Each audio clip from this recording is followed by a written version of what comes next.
Le séjour guinéen a également permis au président de la République et son épouse de rencontrer la forte communauté malienne vivant sur le sol guinéen.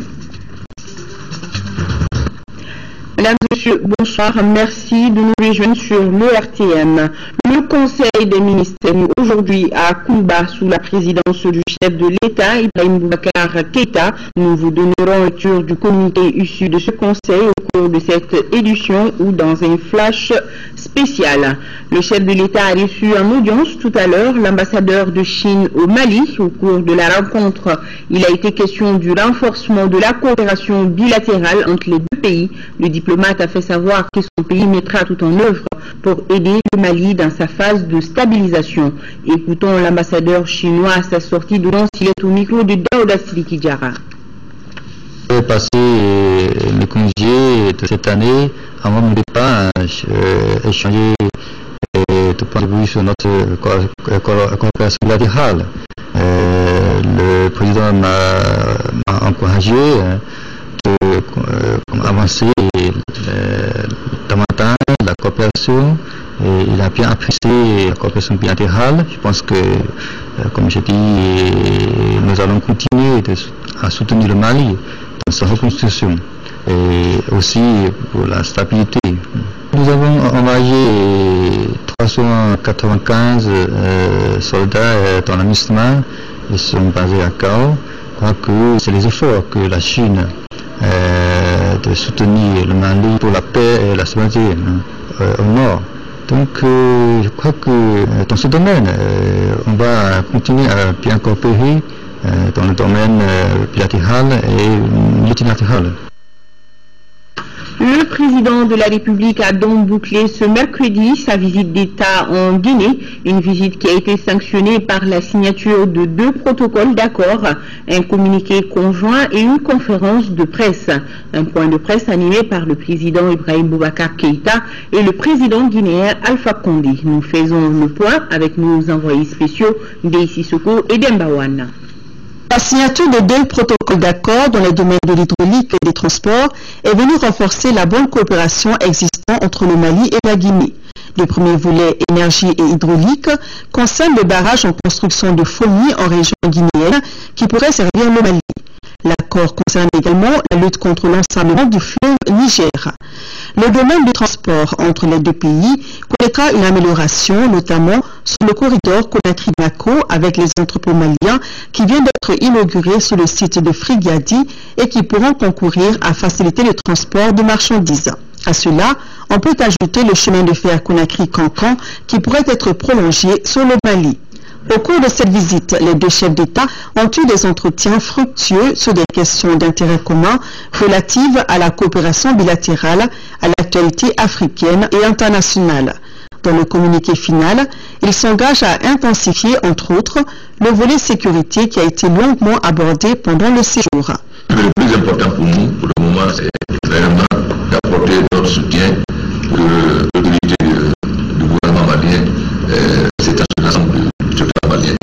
Nous avons appris encore ce matin l'arrestation de certains au nord du Kidal par le Servat. Donc tout en veillant à la sécurité entre les deux pays à nos frontières. L'objectif principal pour le moment, c'est que le Mali, l'État malien et l'armée malienne aient le contrôle total de son territoire et qu'on puisse expulser tous les touristes qui sont là-bas. Mais nous avons veillé aussi à empêcher la circulation des armes légères entre les deux États. Le sort du Mali ne peut jamais laisser la Guinée différente, surtout une Guinée pilotée par le professeur Alpha Condé. Vous imaginez bien que toute agression contre le Mali est ressentie ici, non seulement par lui-même, mais par l'ensemble de ce peuple de Guinée comme une agression contre lui et contre la Guinée. Et cela explique largement la permanence de la cohésion et de l'unité dont le président Alpha Condé, tout au long de la crise malienne, a fait montre. Une présidente guinéenne en termes maliens aujourd'hui pour nous aider à défendre contre cette prétention djihadiste de notre temps n'est pas pour se prendre. Et je crois également que dans les temps à venir, cela va encore se confronter, Inch'Allah. Les présidents Ibrahim Boubacar Keïta et Alpha Condé se sont également engagés à explorer tous les mécanismes concourant à créer un climat propice pour un partenariat viable, exemplaire et mutuellement avantageux, susceptible d'accélérer le développement intégré des deux États. Nous avons effectivement décidé des réunions régulières tantôt à Bamako, tantôt à Conakry, pour le suivi. Vous savez, c'est très important pour nous. FOUMI peut permettre à la Guinée de faire une irrigation de 4000 hectares, mais au Mali, c'est l'irrigation de 100 000 hectares. Ensuite, ça peut permettre la navigabilité du Niger et aussi la création d'un très grand lac. Et quant au chemin de fer, vous savez que le Conakry est le port le plus proche pour le Mali. Donc il ne s'agit pas seulement de signer des protocoles, mais il s'agit de prendre des dispositions concrètes pour trouver le financement. Vous savez que les organisations financières sont plus favorables aux projets inter-États qu'aux projets uniques des États. Dans le cadre de l'OMVS aussi, nous allons œuvrer pour qu'avec nos deux États, notre frères, c'est-à-dire le Sénégal et la Mauritanie, on accélère la construction des barrages, de 3 barrages dont on a parlé, qui sont quand même extrêmement importants. Parce que vous savez que l'hydraulique, c'est ce qui coûte le moins cher. Si nous voulons que nos populations aient accès au courant à un prix abordable, il faut qu'on favorise l'hydraulique. Donc les ministres sont appelés à se rencontrer régulièrement et nous-mêmes nous suivrons de très près la réalisation de ces projets. Le barrage de FOUMI qui est l'un de nos grands soucis, lorsqu'il sera réalisé, nous donnera la possibilité, il l'a dit, d'aménager pour la partie malienne près de 100 000 hectares. C'est pas peu. 4 000, un peu plus pour la Guinée. C'est donc là encore un joyau qui va ajouter à notre confort en sécurité alimentaire. Et si l'on y ajoute également ce qui est déjà réalisé, Malantali toujours dans l'OMS, mais Felou que nous avons inauguré avec bonheur en compagnie de notre frère le Premier ministre Mohamed Saïd Fofana et le chef d'État de Mauritanie et du Sénégal, et Ouina dont les promesses Inch'Allah seront tenues. Tout cela ajoutera à notre capacité de mise en valeur de cette terre-là au plus grand profit de nos peuples. Une nouvelle dynamique s'ouvre donc pour les deux peuples frères. C'est sur ces notes positives que le président Alpha Condé et son épouse ont accompagné le couple présidentiel malien. Ibrahim Boubacar Keïta et son épouse, Keïta Aminata Maïga, ont reçu tous les honneurs avant le décollage de leur avion, direction Bamako. Guinéens et Maliens ont eu une longue séance de travail au cours de la rencontre. Les ministres des deux pays ont révisité l'ensemble des protocoles d'accord signés entre le Mali et la Guinée pour la mise en œuvre des décisions prises. Les deux parties ont convenu de mettre en place un mécanisme de suivi. Les détails avec nos envoyés spéciaux Ibrahim Traoré et Ibrahim Koulibaly. Pau et Conakry décident de renforcer leurs relations historiques. Cette coopération exemplaire touche quasiment tous les domaines. Un accent particulier est mis sur la sécurité, l'énergie, l'agriculture, le commerce et le transport. Les gouvernements des deux pays entendent multiplier les initiatives pour concrétiser les décisions prises à l'issue de cette visite d'État du président Ibeka en Guinée. La rencontre avait pour objet, pour les membres des gouvernements du Mali et de la Guinée, de hisser la coopération technique notamment entre nos deux pays à hauteur de l'estime et de la considération que nos deux chefs d'État nourrissent l'un pour l'autre. De la volonté de promouvoir une coopération riche, multiforme, couvrant les aspects tous azimuts pour intégrer davantage le processus de développement économique, social et culturel de nos deux États. Dans le domaine de l'agriculture, il y a au moins 3 initiatives que nous partageons avec la Guinée, tous membres donc, du CITES. Il y a l'initiative de la Mauritanie sur le pastoralisme. Nous avons aussi beaucoup d'expérience à vendre à la Guinée. L'expérience d'aménagement conformément à la déclaration de Dakar. D'ici à 2020, nous ambitionnons les pays du Sahel aménager 600 000 hectares. Le Mali ambitionne sur les 600 000 hectares aménagés à lui seul 300 000. Donc nous avons vu le Niger, des grands bassins de production, des grandes possibilités. Je pense qu'il y a un intérêt que nous discutons. Eux aussi, ils ont besoin, comme nous bien sûr, mais nous avons plus de potentialité qu'eux à enrichir donc leur alimentation en protéines d'origine animale, à recevoir donc des moutons dans le cadre de l'opération Tabaski et bien d'autres domaines. Avec mon homologue des transports et mon homologue des travaux publics, nous avons passé en revue pratiquement tous les goulots d'étranglement sur le corridor. Et même sur les infrastructures aussi au niveau du port de Conakry. Bref, toutes choses qui contribuent ou qui contribueront à améliorer de façon considérable le trafic, le transit entre la Guinée et le Mali. Un mécanisme de suivi des accords signés entre les deux pays est mis en place. Les deux chefs d'État se sont engagés à suivre personnellement les différents dossiers jusqu'à la réalisation des projets en cours et à venir. Je pense qu'entre le Mali et la Guinée, il y a beaucoup d'accords et de protocoles qui ont été signés par le passé, même à la dernière commission mixte. La plupart de ces questions ont été déjà discutées et signées. Et c'est la raison pour laquelle nous avons revisité ces protocoles pour les mettre à jour afin de faire que cette fois-ci, on puisse mettre un mécanisme de suivi pour l'application de ces décisions.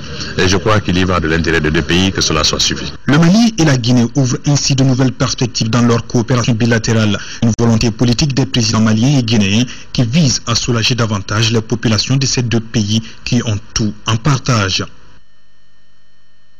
Pour remercier son frère et ami malien pour la visite, le président Alpha Condé, comme le veut la tradition africaine, a offert un dîner officiel en son honneur. Les deux chefs d'État ont saisi cette opportunité pour réitérer leur engagement à promouvoir la paix et l'unité africaine. Nous retrouvons nos envoyés spéciaux.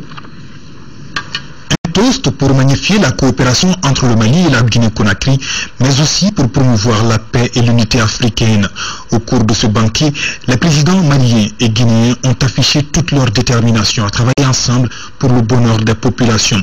L'heure des actions concrètes, disent-ils, a enfin sonné. Ensemble, nous allons donner l'exemple. Nous allons montrer qu'on peut gouverner l'Afrique autrement. Non pas la corruption, non pas les comptes en banque en Suisse ou les maisons à New York ou à Paris, mais que nous allons travailler pour le petit peuple. Et notre ambition, c'est cela. Bien sûr, il est venu dans des conditions extrêmement difficiles, dans un pays en guerre. Mais si le peuple malien l'a élu, le peuple ne s'est pas occupé de son programme économique, ce n'était pas son problème. On l'a élu pourquoi? Parce qu'il était le seul Malien capable de rendre au peuple malien sa dignité et sa fierté. Voilà pourquoi il a été félicité. Beaucoup pensent que la politique, on peut se lever tranquillement un jour, se dire, sauter comme un tabouret, comme dit le général de Gaulle, et dire, je vais être président, je vais être président, je vais être président. Pas comme ça. Les peuples ne se trompent pas. Ils savent reconnaître qui, dans la durée, a eu souci d'eux, qui, dans la durée, a forgé un projet pour les servir. C'est pourquoi, dans ce restaurant de Conakry, lorsque je regrette ton combat, les larmes me sont venues. Et j'ai dit, il y a justice sous ce ciel, quelque part. Que ceux qui ont mérité de la patrie soient à l'honneur.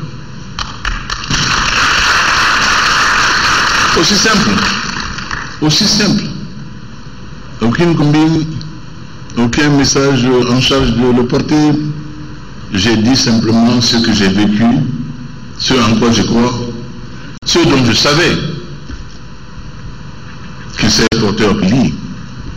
La même chose, le même sort qu'au peuple du Mali. Et je savais qu'entre les mains de mon aîné, le professeur Alpha Condé, la Guinée serait totalement de retour. Indeed, Guinea is back.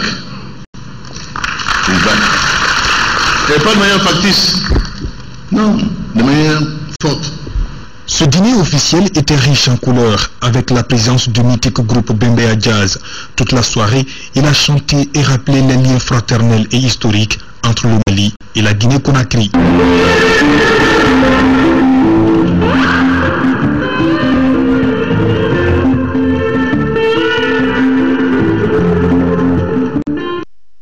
Toujours en Guinée-Conakry, le chef de l'État accompagné de son épouse a rencontré la forte communauté malienne vivant sur le sol guinéen.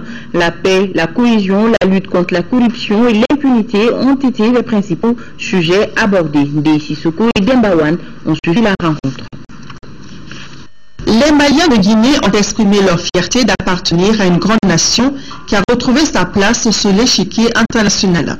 Les progrès significatifs enregistrés par le Mali dans la résolution de la crise avec le retour à l'ordre constitutionnel, le retour de l'administration et les réfugiés dans les régions du Nord, entre autres, ont été salués par les Maliens de Guinée. Nous savons, M. le Président de la République, que nous avons l'impunité et le grand problème, la crise du Nord.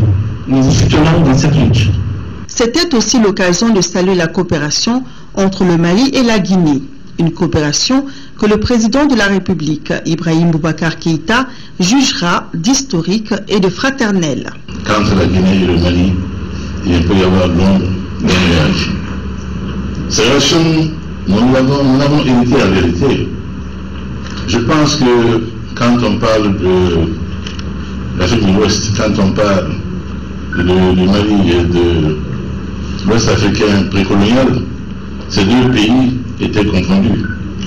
C'est donc aujourd'hui, un juste autour des choses, que le Mali et la Guinée marchent main dans la main. Que leur chef d'État ait les relations que vous savez. Cela, je crois, est heureux pour nos deux pays. Cela est heureux pour l'Afrique. Car nos fondamentaux restent, demeurent. Nous ne sommes pas des politiciens, nous sommes des politiques. Nous ne sommes pas des politiques de rencontre, nous sommes des politiques de conviction.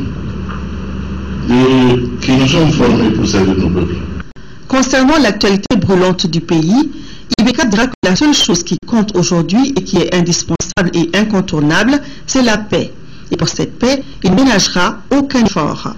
Aujourd'hui, chacun doit dire un pays de justice. Cela est avéré. On voit aujourd'hui le Mali avec le souci aujourd'hui d'avoir enfin une armée digne de ce nom, capable de le défendre, en tout temps et en tout lieu. Nous sommes fermement décidés à cela. La seule chose qui prévaut aujourd'hui, ici comme ailleurs, c'est la paix. Si l'on veut développer un pays, si l'on veut y vivre tranquillement, sereinement, en paix, et laisser ses enfants dans leur paix, en bonheur, les éduquer, la paix est absolument indispensable et incontournable.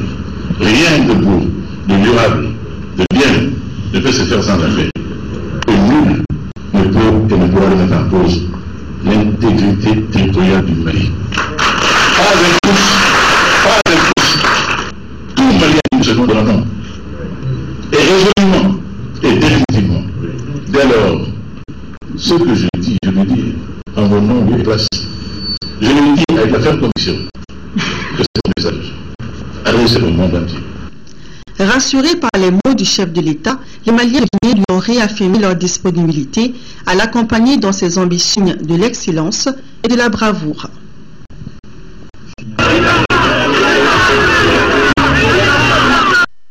Reste en Guinée-Conakry où l'épouse du chef de l'État avait elle aussi un agenda chargé. Keïta Aminata Maïga, accompagnée de Adja Condé Djené Kaba, a visité hier le centre médico-communal Bernard Kouchner de la Guinée. Le dit centre nouvellement inauguré prend en charge la santé de la femme et de l'enfant, nous signalent nos envoyés spéciaux Deïssi Soukou et Dembawan.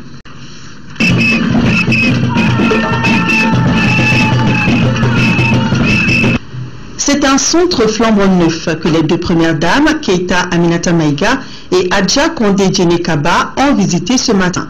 Après un accueil des plus chaleureux qui leur a été réservé et guidé par le docteur Bangoura Bintou Bamba, directrice du centre médico-communal, elles ont pu découvrir l'infrastructure.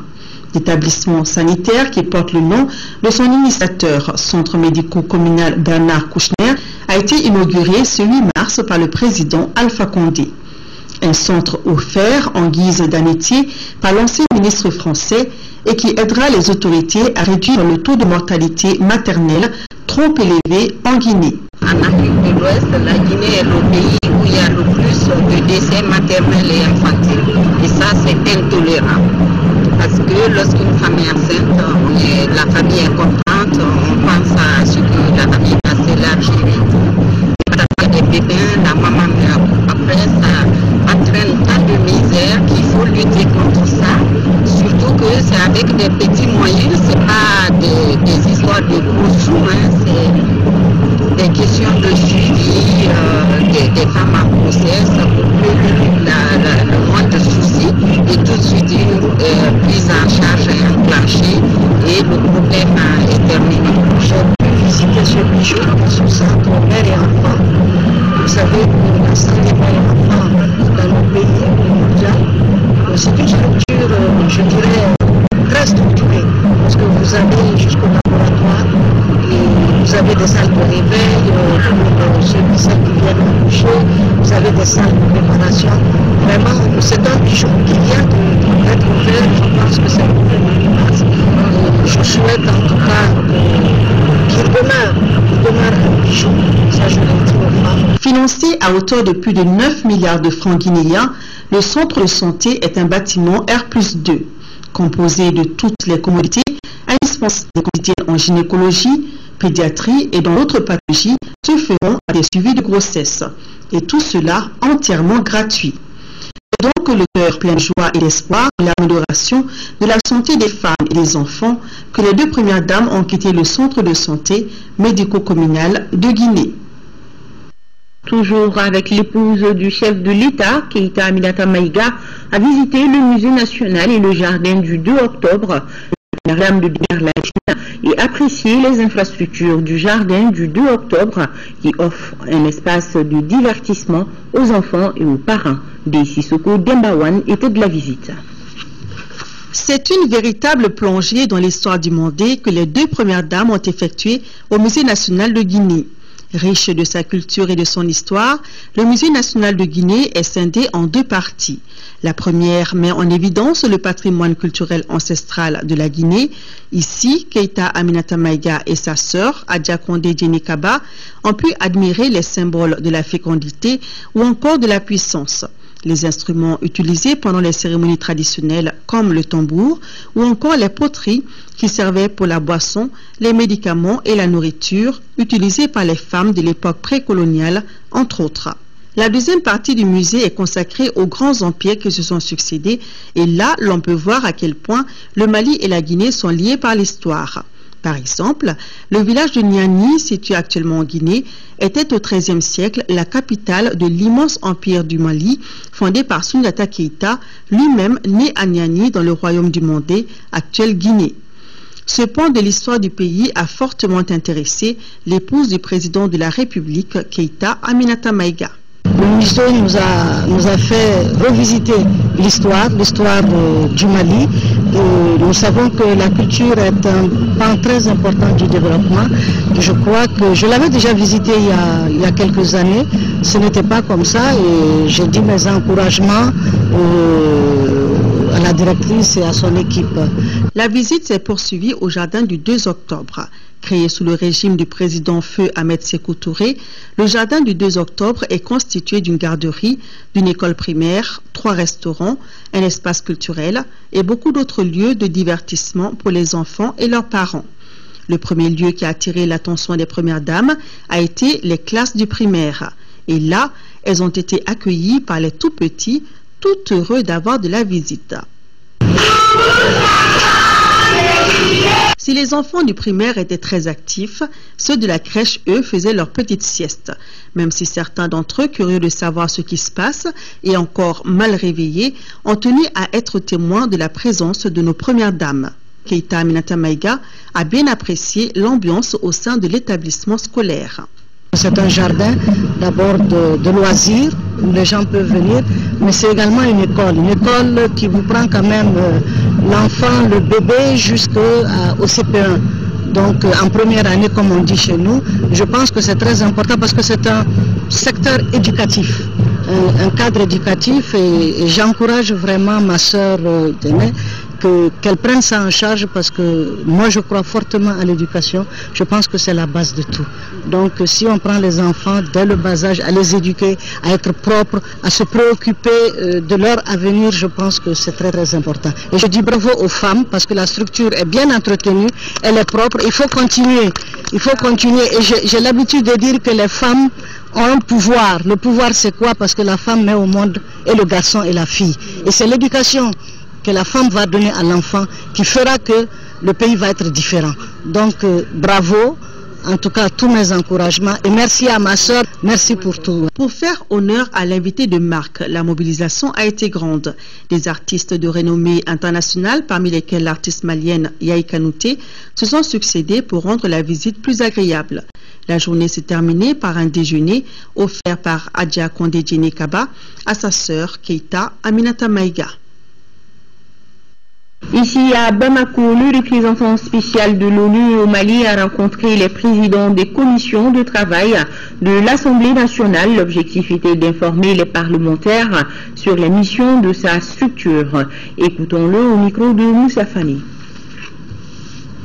On a échangé sur comment nous sommes en train maintenant d'aider la sécurité au nord du pays, parce que ça, je crois, c'est important. Il y a des soucis là, comment on peut vraiment aider à développer une sécurité pour votre population là-bas. On a parlé aussi sur les droits de l'homme et de la femme, le retour de justice, comment on peut promouvoir ensemble le Parlement des populations, les groupes armés, mais surtout aussi le gouvernement qui est l'État régalien ici, les pourparlers inclusifs, on a parlé de ça, et aussi sur le volet développement, retour des réfugiés.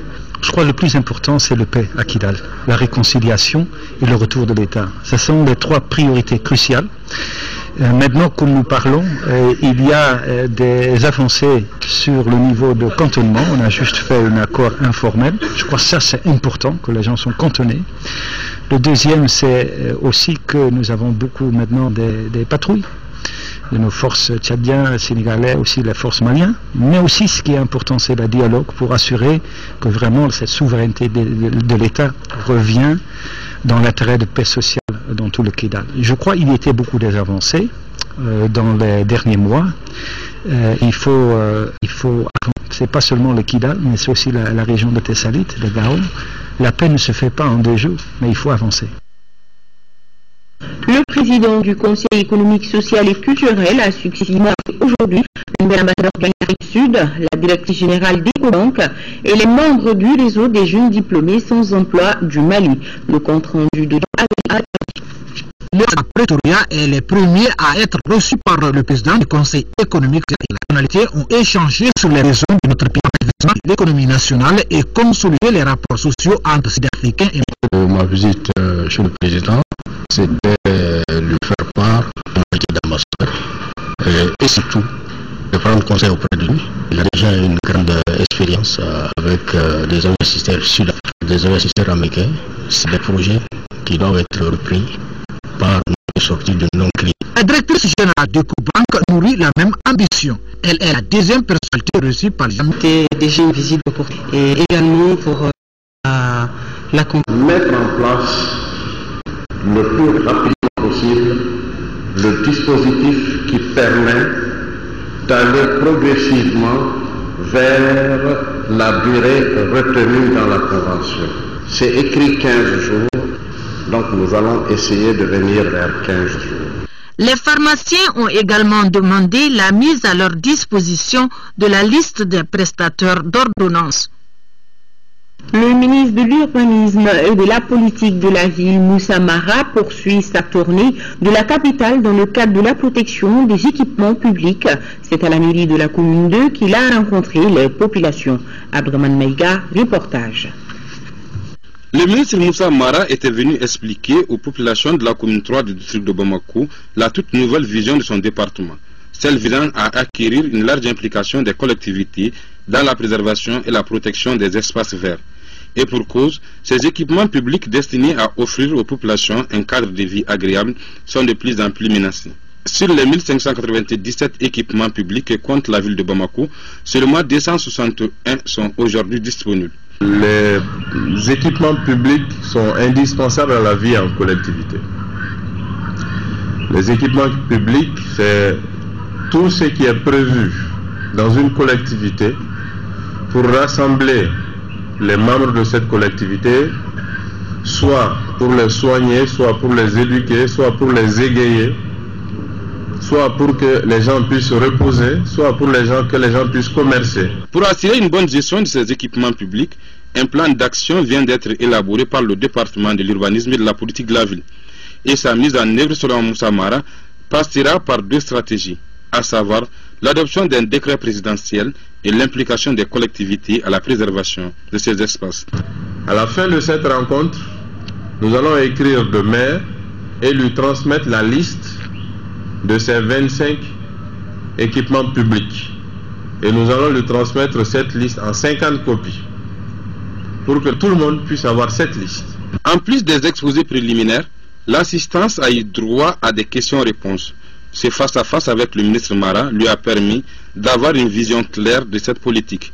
Exercice qui, selon le chef du département, sera étendu à toutes les capitales régionales concernées par le phénomène. Voilà, le ministre Mara qui était plutôt en commune 3. Hier, on vous l'annonçait, la société EDMSA s'excusait des coupures intempestives constatées dans certains quartiers de la capitale. Au-delà du communiqué émis par la société à cet effet, Khadija Toukone est allé en savoir davantage. Ladjo Sougouba, directeur technique d'électricité de EDMSA, nous explique les causes de ces désagréments. Nous avons eu 2 gros incidents au niveau du site de Balengue, qui est quand même un système majeur, pour ne pas dire le centre nerveux de notre système électrique. Le disjoncteur principal a pris un coup. Donc ça nous a privé d'une grande partie d'à peu près 40% de notre demande.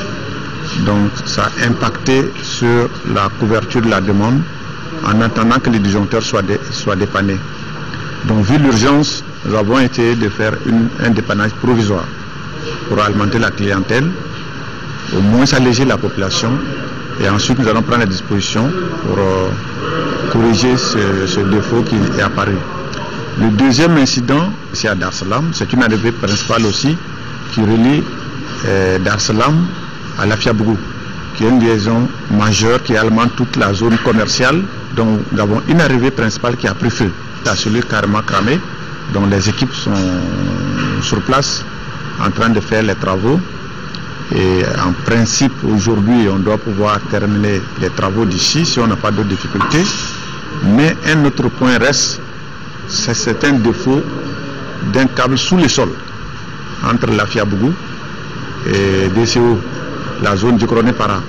Donc ces câbles, tant qu'on ne va pas les déterrer, trouver les défauts, on ne pourra pas faire la réparation. Je dirais dans les 48 heures qui viennent, on doit pouvoir rétablir la situation d'une manière normale.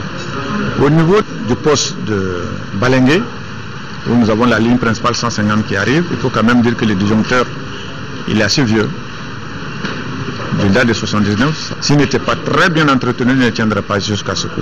Pour ici, je pense par rapport au premier diagnostic, ça devait être une surcharge, parce que quand nous avions le disjoncteur 150 qui était en panne, on avait basculé une grande partie de la charge sur ce poste pour alimenter le maximum. Je pense que la limite a dû être dépassée et la cellule a pris feu. L'Agence pour la promotion de l'emploi des jeunes APEJ tient depuis ce matin la 17e session ordinaire de son conseil d'administration. Parmi les nouvelles orientations de la structure pour 2014 figure la mise en place d'un mécanisme de suivi-évaluation efficace. Le budget de l'année en cours s'élève à plus de 9 milliards de francs CFA. Amadou Sankaré, reportage. Pour être plus performante, l'Agence pour la promotion de l'emploi des jeunes entend au cours de l'année 2014 mettre en œuvre de nouvelles orientations. Créer une synergie d'action entre l'APEJ et les structures partenaires de notre département de tutelle, analyser le processus de financement actuel des projets des jeunes en vue de négocier un partenariat dynamique avec les différentes banques partenaires. Il s'agit aussi de mettre en place un mécanisme de suivi et évaluation performant. Créer au besoin un département chargé du suivi de l'évaluation au sein de l'APEJ pour rendre disponibles toutes les informations. estimé en dépenses de CFA, envisage de donner encore plus d'opportunités aux jeunes, surtout ceux des régions nord de notre pays. Nous sommes tenus par rapport à l'orientation du gouvernement de la République du Mali, qui n'a ménagé aucun effort pour mettre des moyens conséquents à notre disposition hors budget, à hauteur de 200 millions, pour nous appuyer à ce que nous fassions en sorte que les activités au nord sur le plan économique soient relancées.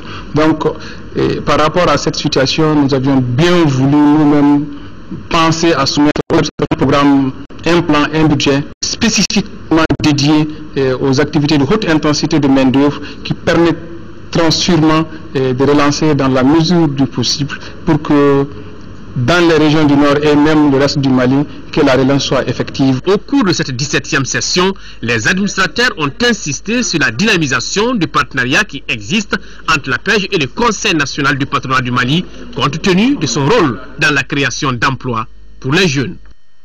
Visite dans la commune rurale de Femaï-Waya, dans le cercle de Djéné, région de Mopti, du ministre du Développement rural, Dr Boukari Tireta, accompagné de la représentante résidente du programme alimentaire mondial PAM. Objectif, rencontre de l'état d'avancement des projets de riziculture, de maraîchage et de la plantation des arbres fruitiers. Ibrahima Choukari, reportage. Dans la commune rurale de Femaï-Waya, cercle de Djéné, le ministre sont venus voir les 3 projets initiés dans le cadre du projet de résilience. Des projets financés mondial PAM à travers l'Union européenne. De l'empoisonnement d'arbres fruitiers sur 2 hectares et 40 hectares de parcelles pour la résilience. Le projet de résilience est une réponse aux sécheresses répétées ayant un impact sur la production agricole dans cette région. Il vise à renforcer la sécurité alimentaire de 500 000 ménages et à renforcer leur capacité à gérer les risques en investissant dans la création d'actifs. Les visiteurs du jour, après des échanges avec les acteurs, ne semblent pas satisfaits de la manière dont les activités sont en train d'être menées. Pour la réussite des projets, ils ont instruit aux agents de Care International, responsables de l'exécution des travaux, d'associer les services techniques qui ont un rôle d'appui conseil. Dans la commune rurale de Femaï, le projet assiste 680 femmes, 1320 hommes extrêmement vulnérables à travers l'assistance alimentaire contre la création d'actifs. Le ministre Tereta s'est dit satisfait de cette mobilisation des femmes autour de ce projet qui améliore leurs revenus, renforce leurs capacités. Les jeunes scolaires de Sikasso au cœur de l'amitié entre le Mali et le Burkina Faso, les lycées Monseigneur Didier de Monclos au Mali et Ouenzin Koulibaly au Burkina Faso ont lancé ce lundi à Sikasso les activités de jumelage entre les 2 établissements, cités sous la présidence de Madame le ministre de l'Éducation nationale Togola et Jacqueline Marie Nana. Compte rendu, Sékou Konati. À l'aide du lycée Monseigneur Didier de Monclos, forte mobilisation des scolaires de Sikasso et une présence remarquée des élèves et professeurs du lycée Ouenzin Koulibaly. Salut aux couleurs nationales et le temps est donné. L'événement est d'importance car porteur d'espoir. Porteuse d'espoir, car il me plaît de rappeler à tous que la graine semée au cours de notre jumelage a germé. Elle a donné naissance à des jeunes plants comme en témoignent les bosquets de l'amitié de part et d'autre. Les résultats engagés au plan social sont éloquents. Le lycée Ouenzin Koulibaly et le lycée Monseigneur Didier de Monclos ont choisi de s'unir à travers le jumelage, montrant ainsi que l'école, temple du savoir, pourrait être le creuset de rapprochement entre le groupe et partant un puissant facteur d'intégration. Des déclamations poétiques et un sketch sur la crise scolaire à qui la faute sont à réussir le challenge du apaisé. À travers cette activité, c'est 2 générations de pays voisins qui vont tisser des liens d'amitié. Ce sont des enseignants de 2 lycées de part et d'autre de la frontière qui vont avoir un espace de rencontre pédagogique.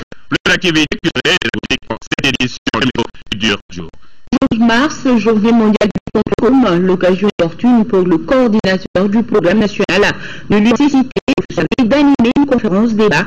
C'est donc que nous voulons la vie après la cataracte. Le glaucome est la deuxième cause de cécité au Château et reportage. Une des maladies qui volent notre glaucome. De lutte contre la maladie est l'occasion pour les patients de solliciter l'accompagnement des pays financiers et des autorités nationales. Le traitement du glaucome coûte excessivement cher. C'est très cher, à peu près une moyenne de 50 000 par mois. Une insuffisance. Favorisant, les spécialistes énumèrent l'élévation de la tension de l'œil à plus de 20 et l'hérédité, c'est-à-dire un des deux parents est atteint. C'est une maladie qui est en constante augmentation en termes de fréquence parce qu'elle est liée avant tout à l'âge. Chaque fois que l'espérance de vie augmente, donc le nombre de cas de glaucome aussi augmente.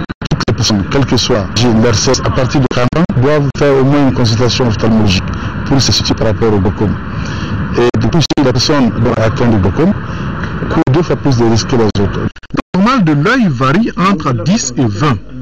Retenez que le glaucome peut nous voler la vue.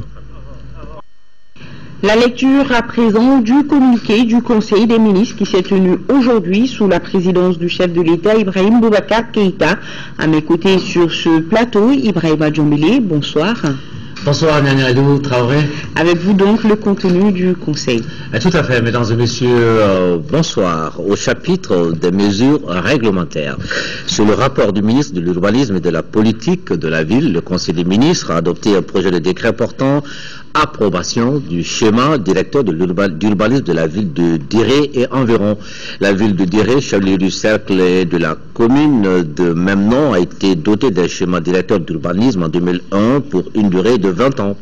Cependant, le développement socio-économique et spatial de la ville a nécessité la révision de ce premier document de planification. La population de la ville de Diré, estimée à 12 603 habitants en 2009, sera de 34 617 habitants en 2020 et de 54 797 habitants en 2030. L'adoption du présent projet de décret vise à mettre à la disposition de la ville de Diré et environ un nouveau schéma directeur d'urbanisme qui définit les principes d'organisation en matière d'habitat, d'activités, de voirie, de réseaux divers, de grands équipements et traite des problèmes environnementaux. Au chapitre des mesures individuelles, le Conseil des ministres a procédé aux nominations suivantes. Au titre du ministère du Plan et de la Prospective, chargé de mission, M. Mahamadou Samake, économiste gestionnaire. Au titre du ministère du Travail et des Affaires sociales et humanitaires, conseiller technique, M. Boubacar Traoré, administrateur civil, M. Youssouf Ndiaye, inspecteur des services économiques, inspecteur à l'inspection des affaires sociales, Madame Diara Fanta Mancini, administrateur de l'action sociale, Monsieur Ousmane Guindo, administrateur de l'action sociale, directeur national du travail, Monsieur Fassoun Koulibaly, administrateur du travail et de la sécurité sociale. Au titre du ministère de l'Emploi et de la formation professionnelle, chef de cabinet, Monsieur Mamadou Tembeli, médecin. Directeur général de l'Observatoire national de l'emploi et de la formation, M. Boubacar Diallo, ingénieur. Au titre du ministère de la Communication et des Nouvelles Technologies de l'Information, directeur général de l'Agence malienne de la presse et de publicité AMAP, M. Ousmane Mahalmoudou Maïga, journaliste réalisateur. Au chapitre des communications. Au titre du ministère des Maliens de l'extérieur, le Conseil des ministres a examiné une communication relative à l'amélioration de la protection et la sécurisation des Maliens de l'extérieur et de leurs biens. Le Mali, pays de forte tradition d'immigration, compte environ 4 millions de ses ressortissants à l'extérieur. Les effets et impacts positifs des actions des Maliens de l'extérieur en direction du Mali sont très importants, malgré les difficultés auxquelles ils sont confrontés dans les pays d'accueil. Les Maliens de l'extérieur ont permis d'assurer l'équilibre de nombreuses familles, de promouvoir le développement local à travers les transferts de fonds, la réalisation de nombreuses infrastructures d'éducation, de santé, d'hydraulique villageoise, du désenclavement et d'amélioration du cadre de vie. Pour valoriser davantage et mobiliser le potentiel de la diaspora, le gouvernement envisage d'améliorer la protection juridique des Maliens de l'extérieur et la couverture consulaire. La présente communication propose Dans ce cadre, l'ouverture de nouveaux consulats dans les principales zones de concentration des Maliens de l'extérieur pour mieux suivre les Maliens de l'extérieur et répondre à leurs besoins, l'évaluation des accords existants qui lient le Mali et les pays d'accueil et de transit et la signature de nouveaux accords qui contribueront à mieux protéger les Maliens de l'extérieur. Le Conseil des ministres a décidé de la création d'une commission de travail chargée d'évaluer la situation actuelle et de proposer une stratégie de négociation d'accords de libre circulation, de résidence et d'établissement des Maliens dans les pays visés. Au titre du ministère de la Communication et des Nouvelles Technologies de l'Information, le Conseil des ministres a examiné une communication relative à l'état des lieux du paysage audiovisuel et à la feuille de route de la transition de la radiodiffusion-télévision analogique vers le numérique. Le Mali s'est engagé à travers l'approbation de l'accord de Genève 2006 dénommé Accord Géo 6 a réalisé à l'échéance du 17 juin 2015 la migration des services de radiodiffusion télévisuelle analogique vers le numérique sur l'ensemble du territoire. Pour la mise en œuvre harmonieuse de ce processus, il a été créé le Comité national pour la transition de la radiodiffusion analogique terrestre vers le numérique, CNTN, qui a identifié parmi ses activités prioritaires la réalisation de l'état de lieu pour 2012.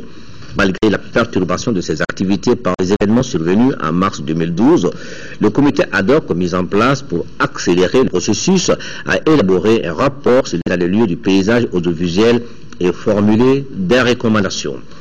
Pour la mise en œuvre des conclusions du rapport, des dispositions seront prises sur le plan juridique, technique, technologique et financier pour réussir une transition harmonieuse de la radiodiffusion analogique terrestre vers le numérique dans le cadre de l'échéance de 2015 prescrit dans l'accord de Genève.